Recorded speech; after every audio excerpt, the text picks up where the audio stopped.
Bonsoir à tous, je m'appelle Lise et aujourd'hui on va parler bouquins. Aujourd'hui je vais vous parler des bouquins que j'ai lus donc dans cette deuxième partie de juin. J'ai moins lu que la première partie du mois parce que canicule et Netflix. Voilà, ça sera mes excuses pour cette fois-ci. Donc vous verrez que je n'ai lu que des bouquins que j'ai achetés en juin.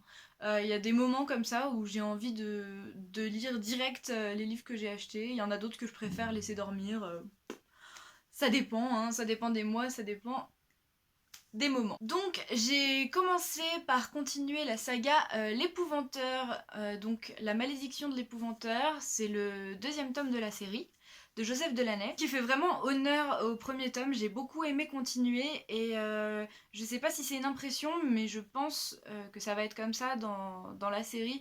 J'ai l'impression que l'histoire devient de plus en plus sombre, de plus en plus sérieux et j'ai l'impression aussi que le personnage de Tom prend en maturité. Même si, bon, il y a que 6 mois d'écart, je crois, avec le premier tome. Mais j'ai vraiment l'impression de le voir grandir, enfin mûrir en tout cas. Et j'ai beaucoup aimé, donc ça m'a donné juste plus envie de lire la suite. Il y a quelque chose d'autre que j'ai bien aimé aussi dans ce bouquin, c'est le fléau. Donc cette créature qui n'en est pas vraiment une, enfin j'en dis pas plus, mais j'ai beaucoup aimé découvrir quelque chose d'un peu différent et j'aime bien découvrir des créatures ou des objets ou des choses différentes en fait à chaque fois. Et vraiment j'ai beaucoup aimé même si j'ai mis un petit peu de temps à me remettre dedans. Je sais pas pourquoi, mais bon en tout cas je suis pas déçue, j'ai vraiment beaucoup aimé. Ensuite, j'ai enchaîné avec Poulet grillé de Sophie Enaf chez Le Livre de Poche. Donc là, pareil, j'ai eu un petit temps d'adaptation, je crois, je sais pas. C'est peut-être parce que ça faisait très très longtemps que j'avais pas lu de policier. Mais j'ai pris un peu de temps pour me mettre vraiment dans l'histoire et une fois que j'y ai été, ça a été que du bonheur. Alors, c'est super drôle. Mais c'est pas juste de la comédie, ça reste du policier et l'enquête est vraiment super intéressante. Donc j'ai vraiment, autant j'ai ri, autant j'étais vraiment dans l'histoire. Je suis restée dans l'histoire jusqu'à la fin. J'avais vraiment envie de savoir comment ça se finissait et cette fin, j'ai beaucoup aimé. J'ai beaucoup aimé comment était racontée l'histoire, c'est-à-dire avec plusieurs points de vue, même si, enfin et certains trucs qu'on comprend pas du tout d'où ça sort pendant un moment, même si on se doute un peu que ça va se rejoindre, mais ça, je trouve que les choses sont vraiment bien amenées. Et donc, je vous ai même pas dit de quoi ça parlait. Donc dans cette histoire, on va suivre Anne Capestan, qui est une commissaire à Paris. Elle a été mise en arrêt, en fait, parce que, comment ils disent au début, elle a tiré une balle, enfin, à cause d'une balle de trop. Donc au début on sait pas trop mais ça vient dans l'histoire donc je vous en dis pas plus. Mais donc voilà et elle sait pas encore si elle va se faire virer ou pas de la police et son supérieur lui apprend qu'en fait elle va diriger une brigade. Donc au début elle trouve ça un peu étrange et puis elle va comprendre que c'est plus une punition qu'une promotion.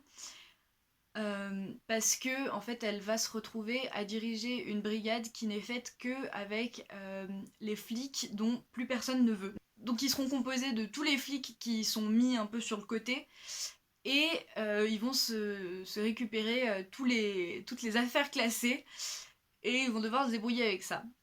Et tous les personnages sont super bien construits. Parce qu'au début ils sont tous très clichés et en avançant tu te rends compte que pas trop. Enfin, s'il y en a qui restent clichés mais ils sont quand même super bien faits en fait. Ça, on s'arrête pas juste à bon bah voilà lui il est comme ça, lui il est comme ça. Et ils servent tous très bien l'histoire. Et vraiment, je me suis attachée à tous les personnages. J'ai eu un peu plus de mal avec Capestan, donc le personnage principal. Sûrement parce qu'elle est de nature assez violente, colérique, enfin je saurais pas comment dire ça, même si c'est pas extrême quoi. Mais j'ai eu un petit peu plus de mal à accrocher avec elle parce que je fonctionnais pas dans la même logique, mais je l'ai quand même beaucoup aimée. Et tous les personnages sont vraiment super cool. Il Celui qui m'a fait le plus rire, je crois, c'est Merlot. Il est con, mais il est adorable. En un sens. C'est très bizarre d'expliquer ça, mais je pourrais presque comparer cette brigade au personnage de Brooklyn Nine-Nine, en fait. C'est pas du tout les mêmes personnages, mais en fait, c'est tous des personnages un petit peu à 3000, on va dire, et qui finalement finissent par former leur petite famille entre eux. On voit vraiment au cours de l'histoire qu'il y a des liens qui se créent entre les personnages, même s'ils ont rien à foutre ensemble de base. Et ça, j'ai adoré le fait qu'il y ait cette cohésion, qu'il y ait cette petite famille qui se crée, et ça se voit aussi beaucoup sur la fin. J'ai vraiment beaucoup aimé ça, ça rajoute pas mal de douceur et d'empathie en fait envers les personnages, donc c'est vraiment cool. Donc l'histoire est super cool, les personnages sont trop bien. Franchement, je recommande. Pendant que je le lisais, j'avais envie de regarder plein de polars. Je sais pas pourquoi. Ça m'a vraiment donné envie de me mettre un petit peu plus là-dedans. Et je recommande vraiment Poulet Grillé, et ça m'a donné très envie de lire les autres bouquins de Sophie Enaff. Donc pourquoi pas, on verra. Voilà, c'était les 2 seuls romans que j'ai lus ces 2 dernières semaines, mais j'ai lu une BD et pas des moindres. J'ai lu L'âge d'or de Cyril Pedrosa et Roxane Morel, je sais toujours pas le dire, désolée. Donc aux éditions Dupuis dans la collection Air Libre. Et vraiment, je suis pas déçue. Vraiment, j'avais acheté cette BD uniquement pour le style graphique, parce que ça m'avait vraiment tapé dans l'œil. J'ai adoré les dessins, les couleurs. Je me suis dit, il faut absolument que je dise ça sans même me renseigner sur l'histoire. Et l'histoire a été largement à la hauteur de mes attentes. Et en fait, c'est vrai que je suis très difficile en BD en fait, surtout pour le dessin. Parce que trouver une BD dont le style graphique me correspond, c'est vraiment pas facile. C'est-à-dire qu'il y a certains trucs, j'aime beaucoup les dessins, mais moi je sais que c'est des dessins qui feront que j'arriverai pas à rentrer dans l'histoire, par exemple. Et là, j'ai trouvé vraiment des pages magnifiques.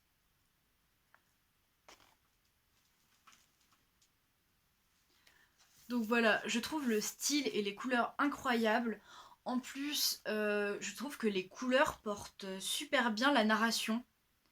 Je saurais pas expliquer ça autrement en fait. C'est le genre de dessin qui fait que dans les premières pages, ok, tu lis une BD, et puis après, t'as plus du tout l'impression de lire une BD, t'as l'impression d'être dedans quoi.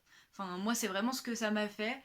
Et en plus, l'histoire, j'ai vraiment beaucoup aimé. Je pense que j'ai bien fait de pas avoir vraiment lu le résumé avant, comme la plupart du temps en fait. Je dis rarement les résumés, mais là, je pense que j'ai bien fait parce que je l'ai lu après, et je trouve qu'il y a un peu trop de détails dans le résumé. Après, c'est que mon avis personnel, hein, ça dépend des gens, ça. Donc c'est quand même plutôt une grosse BD parce qu'elle fait quand même 230 pages. Et du coup, en fait, je me suis prise une après-midi et je l'ai dévorée d'un coup. Donc dans cette histoire, on est dans un royaume médiéval qui va pas très très bien parce que le roi a été malade, est mort en fait. Il a été malade pendant pas mal de temps, et c'est un peu les seigneurs qui ont fait ce qu'ils ont voulu, donc surtaxer les paysans, donc c'est tout le monde est pauvre, c'est la famine, c'est le bazar, voilà. Sauf pour les riches, bien entendu. Et du coup, le roi est mort et sa fille Tilda est censée monter sur le trône. Euh, et elle a hâte en fait de prendre le pouvoir pour pouvoir régler tout ça, parce qu'elle elle est beaucoup plus du côté du peuple finalement, comme l'était son père d'après ce que j'ai compris. Et donc ouais, elle a hâte de pouvoir régler tout ça, remettre les seigneurs un peu à leur place. Sauf que la veille de son couronnement, un complot est mené par son petit frère qui va prendre le pouvoir parce que finalement il est soutenu par tous les seigneurs, coup d'état, et donc Tilda ne va jamais pouvoir monter sur le trône. Ils vont même l'envoyer en exil sur une île qu'elle n'atteindra jamais, parce qu'il y a quand même 2 sujets qui lui sont restés fidèles, donc un chevalier et un jeune homme qui est avec lui, qui vont la libérer et partir avec elle, cherchant une manière ou une autre de reprendre les rênes de ce pays qui va mal. Et donc on va les suivre tous les trois, arpenter le pays, donc beaucoup dans la forêt, et découvrir beaucoup de choses. En fait je préfère pas vous en dire plus, mais voilà, c'est une histoire que j'ai beaucoup aimée. Et en fait, j'ai juste envie de lire le tome 2, mais je sais pas du tout quand c'est censé sortir. Donc voilà. L'âge d'or, je recommande beaucoup. C'est tout pour la fin du mois de juin. Même si j'ai pas beaucoup lu, je suis super contente parce qu'en fait j'ai été déçue par aucun des livres. J'ai vraiment eu que des lectures que j'ai énormément aimées. Et même si je suis un petit peu déçue de pas avoir plus lu, parce que ben là je vais... Parce que au mois de juillet je vais travailler et j'aurai moins le temps de lire.